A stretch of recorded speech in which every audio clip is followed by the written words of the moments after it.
Halo para umat manusia bagong yang hobinya nonton film dimanapun kalian berada, bagaimana kabarnya? Baik dan sehat selalu dong pastinya. Oke, kembali lagi bersama saya John, still in the house di channel calon pengangguran pastinya. Di video kali ini saya akan membahas sebuah film yang berjudul The Old Guard. Film ini bergenre action fantasi dan dibintangi oleh tante saya tercinta yaitu Charlize Theron. Dan tanpa berlama-lama lagi karena saya akan pergi ke Jepang untuk melakukan syuting film perdana saya bersama kakek kita tercinta. Dan sebelum masuk filmnya, seperti biasa pasang handsfree, cari posisi rebahan terbaik Anda, siapkan cemilan, kencangkan celana dalam, selamat menonton dan cekicro.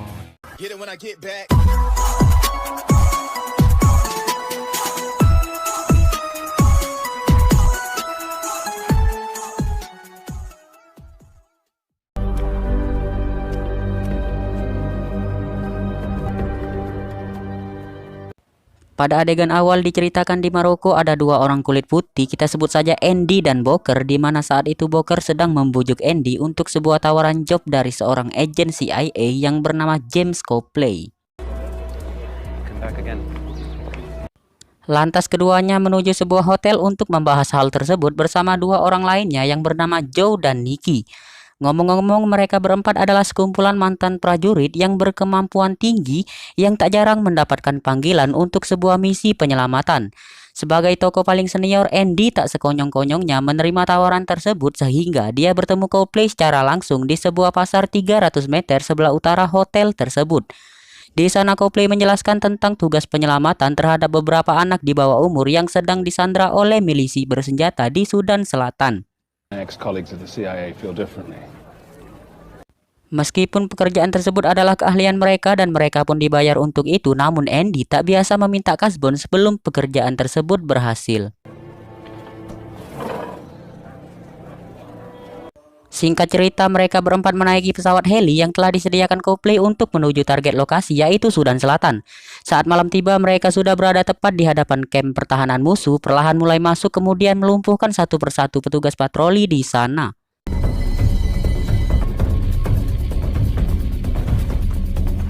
Keahlian mereka memang sangat-sangat mumpuni, sekalipun kostum yang mereka kenakan saat itu sama sekali tak menggambarkan identitas siapa sebenarnya mereka ini.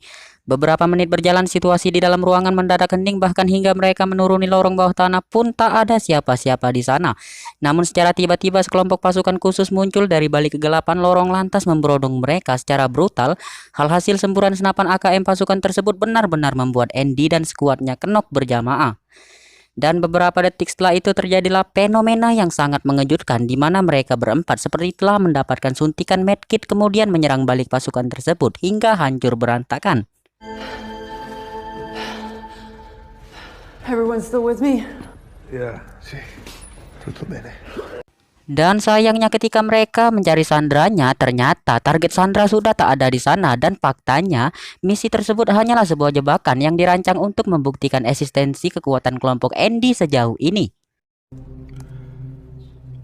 Singkat cerita, mereka pun meninggalkan lokasi tersebut sekaligus mengubur pakaian yang mereka gunakan pada pertempuran tadi. Di sini kondisi fisik mereka sudah kembali pulih seutuhnya tanpa bekas luka sedikit pun. Sementara itu raut kekecewaan terlihat di wajahnya Andy seiring mereka simpulkan bahwa ada elit global yang telah mendeteksi identitas mereka sebenarnya termasuk Copley. Scene kemudian beralih ke sebuah pemukiman di Afghanistan di mana Neil Freeman dan anggota marinir USA bersama yang lainnya sedang melakukan penyisiran terkait seorang tokoh pemberontak di sana. Tak lama target pun ditemukan atas petunjuk ibu-ibu pengajian yang sejatinya mereka sedang dijadikan tameng untuk menutupi persembunyian si target. Sempat ada sedikit perlawanan sebelum akhirnya tokoh tersebut tumbang setelah beberapa peluru bersarang di dadanya. Dengan sigap Neil langsung melakukan tanggap darurat dengan tujuan agar bisa menyetorkannya hidup-hidup. Tanpa diduga si tokoh tadi tiba-tiba balik menyerang Neil dengan pisaunya, akibatnya Neil mengalami luka serius di bagian lehernya dan tewas di tempat itu juga. Sedangkan di tempat lain, Andy bersama 3 rekannya memutuskan kembali ke Maroko untuk mencari Copley. Akan tetapi pada saat bersamaan mereka sama-sama memimpikan sosok Neil yang ternyata masih hidup setelah insiden maut yang menimpanya tadi.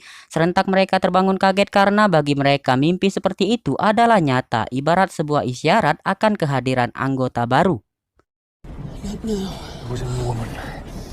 Dan selama 200 tahun terakhir baru kali ini terlahir kembali orang yang dianugerahi kehebatan yang sama seperti mereka. Dia adalah Neil.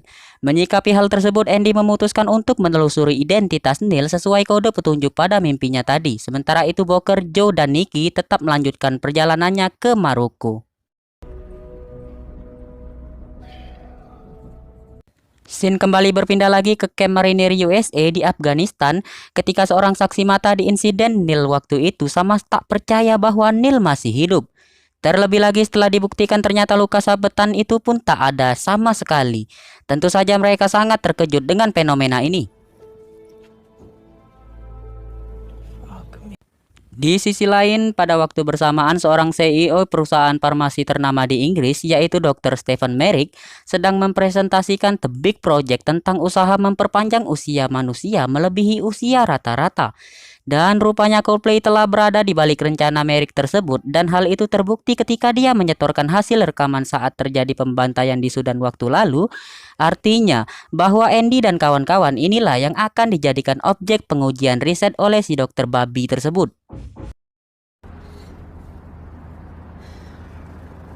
Sejalan dengan itu, Coldplay ditekan untuk segera mendatangkan keempat orang luar biasa tersebut ke hadapan Merrick sebelum didahului para pesaing bisnisnya. Sementara itu Neil sudah kembali masuk kesatuan sekalipun harus menghadapi sikap yang tak biasa dari rekan-rekannya. Bahkan dia diperintah oleh komandannya untuk melakukan tes kesehatan ulang di Jerman. Sejak itu Neil mulai merasa tak nyaman berada di sana, walaupun di sisi lain dia juga wajib menaati perintah dari atasannya tadi. Hingga saat petugas menjemput, Neil nampak sedang mengasingkan dirinya di belakang tenda menghindari keramaian. Dan secara tiba-tiba Andy datang merebut paksa dari petugas, lantas dibawanya pergi meninggalkannya di tempat itu. Meskipun Neil sempat mencoba melarikan diri, namun Andy tak membiarkannya begitu saja. Bahkan tak segan-segan menembak tepat di jidatnya.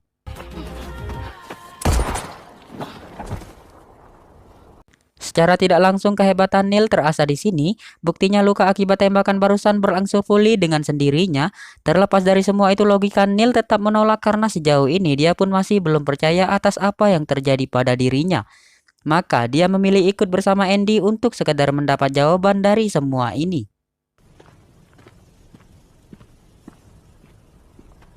Setelah menempuh rute cukup jauh, mereka tiba di suatu tempat di mana telah disiapkan sebuah pesawat untuk kemudian terbang ke Paris.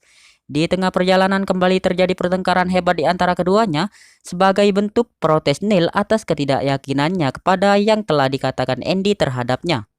You really want to do this, kid? Hingga saat Andy mematahkan kaki dan tangannya, di situ dia menyaksikan langsung saat luka-lukanya tersebut sembuh dalam hitungan detik saja. Dan faktanya, tanpa dia sadari bahwa ada sebuah kekuatan di luar nalar yang telah melekat di dalam dirinya.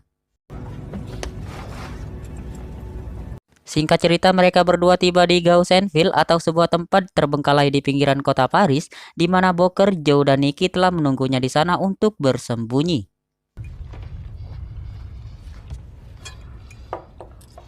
Di sana Neil kembali diyakinkan bahwa mereka adalah sekelompok prajurit masa lampau yang dianugerahi kemampuan immortal atau bertahan hidup di dalam waktu yang sangat lama.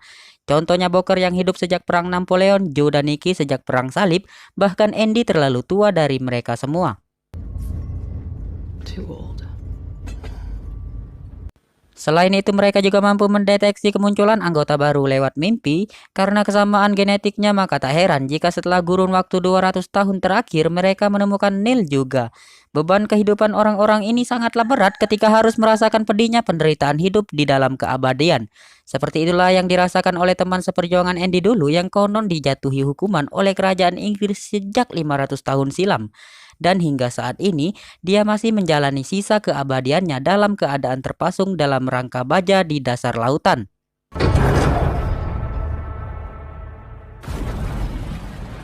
Tiba-tiba Neil pergi karena merasa dirinya telah terjebak pada posisi yang sangat menakutkan. Namun sekali lagi, Andy kembali menyadarkannya bahwa semua ini adalah takdir yang tak bisa ditawar lagi. I know you're scared, Niall. Di sisi lain, Coldplay telah mencium persembunyian mereka di sana dan memutuskan pasukan untuk sebuah penyergapan. Sadar akan hal tersebut, Andy langsung kembali ke dalam rumah untuk memastikan kondisi teman-temannya. Dan benar saja, Joe dan Nikki berhasil diculik sementara Booker ditemukan terkapar dengan kondisi perut hancur dihantam ledakan granat. Kemudian secepatnya Andy mengambil langkah untuk menghadang pasukan tadi yang pasti balik lagi untuk menangkapnya. Tak lama setelah itu pertarungan pun bergolak di sana di mana Andy yang hanya seorang diri mampu menggagalkan misi mereka hingga membantai semuanya tanpa terkecuali. Walaupun mengalami luka tusuk di pundaknya, Andy terpaksa mengajak pergi kedua anak buahnya menuju tempat lainnya di Paris, yakni sebuah bunker yang telah ditemukannya sekitar tahun 1950-an. Di sisi lain, Merrick yang sangat ambisius dengan proyek farmasinya terlihat semeringan menyambut rombongan Coldplay yang saat membawa dua orang tangkapannya. Tak tanggung-tanggung dia nekat melukai tubuh Nikki demi memastikan keakuratan objek percobaannya tersebut. Setelah terbukti meyakinkan, lalu keduanya dibius untuk kemudian diambil kode genetiknya dengan dalih demi kemanusiaan. Padahal jelas-jelas tujuan si Merrick ini adalah keuntungan bisnis belaka. This is about science, not profits or sadism. Sementara Andy dan yang lainnya merasa cukup aman berada di dalam bunker tersebut, akan tetapi Andy secara tiba-tiba terkejut saat melihat luka bekas pertarungannya kemarin malam masih berdarah dan tak sembuh seperti biasanya. Tanpa diketahui kedua temannya, diam-diam dia pergi ke apotik untuk mengobati lukanya tersebut. Hingga saat dia pulang, spontan terlintas bayangan tentang seorang teman sekelompokannya dulu yang pada akhirnya mati juga. Andy yakin jika hal tersebut akan berlaku juga untuknya. Diceritakan di ruang lab milik Merrick, di mana seorang dokter sudah mulai mengumpulkan sampel darah, jaringan, dan DNA Nikki dan Joe untuk membongkar kode genetik keduanya. Sebab keuntungan yang sangat besar sudah di depan mata jika Merrick berhasil memecahkan kode tersebut, dikala orang-orang di seluruh dunia akan sangat membutuhkan kuncinya. Remarkable. Di sisi lain, Andy berjanji untuk segera menyelamatkan Joe dan Nikki bagaimanapun caranya. Dan singkat cerita, mereka pun menuju sebuah tempat di Inggris yang disinyalir sebagai tempat tinggal Coldplay saat ini. Tetapi Neil memilih mundur karena tak sanggup menjalankan misi tersebut. Kali ini Andy justru membiarkannya pergi membawa sepucuk pistol yang padahal sudah tidak ada pelurunya. Lalu Andy yang sudah berada di lantai atas rumah langsung menanyakan keberadaan Joe dan Nikki sambil menodongkan senjatanya ke arah Coldplay. Namun tiba-tiba sebuah tembakan menyasar di perutnya yang pelakunya tak lain adalah Booker sendiri. Usut punya usut, ternyata Coldplay telah lama meneliti dan mempelajari cara bertahan hidup kelompok ini hingga mendapat bantuan dari salah satu anggotanya, yaitu Booker. Tujuannya adalah mencari solusi untuk menghentikan penderitaan Andy dan kawan-kawan yang sejatinya dari dulu mereka telah rasakan pula. Padahal faktanya tak ada siapapun yang bisa menghentikan semua itu kecuali sudah waktunya. Yang sayangnya sendiri Booker belum tahu bahwa kehebatan Andy sebenarnya sudah mulai camal.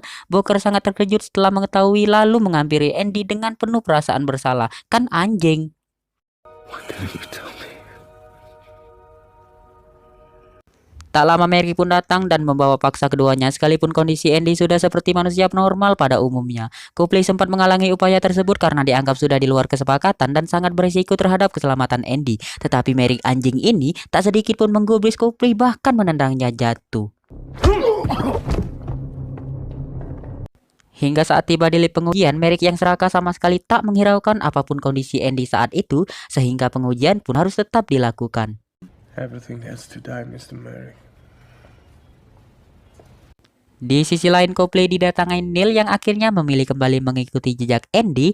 Neil pun tercengang kaget ketika mendengar betapa besarnya peran Andy pada sekian banyak peristiwa penting di dunia dalam beberapa kurun belakangan. Di samping itu, kata penyesalan terucap dari mulut Coldplay karena telah menyebabkan kelompok ini dijadikan percobaan oleh orang serakah seperti si anjing Merrick. Untungnya dia masih punya peluang untuk membayar kesalahannya itu dengan menunjukkan keberadaan mereka kepada Neil. Wasn't your gift to give? Lantas Coldplay membawa Neil menuju gedung kantor Merrick dengan harapan Andy dan kawan-kawan bisa keluar dari sana dengan selamat. Setelah dijelaskan tentang karakter gedungnya, Neil pun menuju lantai 15 dengan percaya diri. Sempat mendapat gangguan di sana, namun akhirnya berhasil mengelabui para penjaganya dan membantai mereka. Tak lama Neil berhasil mencapai ruang liftnya, kemudian menyelamatkan semua penghuninya kecuali si dokter wanita itu.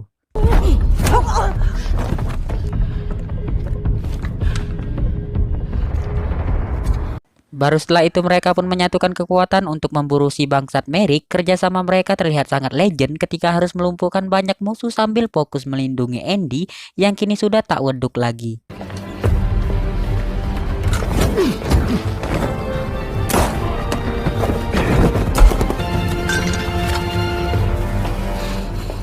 Akan tetapi bom molotov meledak persis di depan mereka. Dengan sigap Booker langsung mengamankan Andy sementara yang lainnya sedang proses pemulihan luka-lukanya. Di sisi lain, Andy membuktikan jiwa seorang kesatria dengan terus bertarung dengan sisa-sisa kekuatannya. Hal inilah yang senantiasa membakar semangat timnya hingga sampai di ruangan aula tempat Merrick bersembunyi.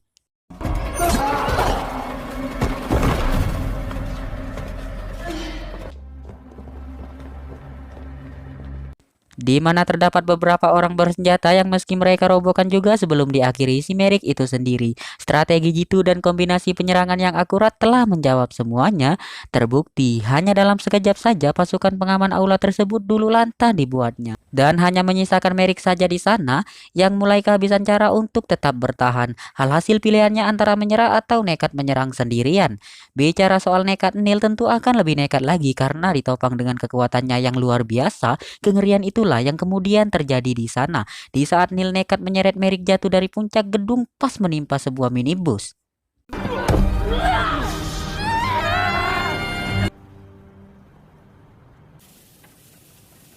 Neil pun berhasil selamat meskipun diperlukan beberapa saat untuk bisa kembali pulih. Di saat semuanya sudah menjadi normal, Andy pun mengajak timnya minum bersama di sebuah bar legendaris di sana. Neil resmi keluar dari kesatuan marinir dan memutuskan bergabung dengan Andy. Sementara itu Booker harus menanggung konsekuensi dari sikapnya, yaitu tak boleh bertemu dengan mereka selama 100 tahun ke depan. I'm gonna miss you.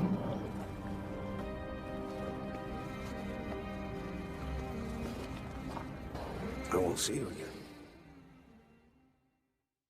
Tamat, ending yang sangat membagongkan. Dan pesan yang dapat diambil dari film tersebut adalah sepanjang apapun usia Anda, pasti suatu saat nanti Anda akan mati. Lebih tepatnya meninggal. Berikan dukungan Anda dengan cara subscribe channel ini. Niscaya bagi kalian yang menekan tombol subscribe akan mendapatkan 1 karung uang di jalan. Dan saya tidak tahu di jalan mana. Yang pasti semoga doa saya tersebut terkabul. Amin. Oke, saya John, sampai jumpa di video selanjutnya. Salam pentol goreng.